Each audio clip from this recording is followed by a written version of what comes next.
Zaokružite 423.275 na najbližu 1000. Na najbližu 1000. Hajde da prepišem to. 423.275. Dakle, mesto 1000 je ovo 3 ovde.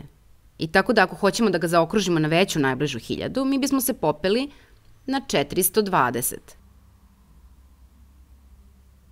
Hajde da ga napišem kako bismo se fokusirali samo na 3. Mi bismo se popeli na 424.000 ako želimo da zaokružimo na veći broj.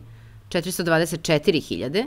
I ako želimo da zaokružimo na manji broj, spustili bismo se na 423.000. Oslobodili bismo se 275.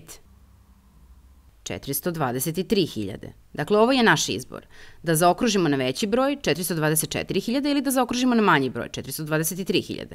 I da bismo to shvatili, samo treba da pogledamo cifru koja je jedno mesto udesno od broja 3, tako da pogledamo na 2 ovde.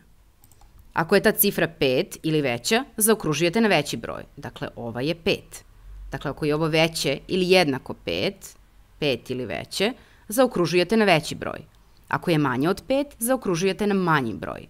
2 je definitivno manje od 5, tako da jednostavno zaokružujemo na manji broj. Dakle, to je 423.000.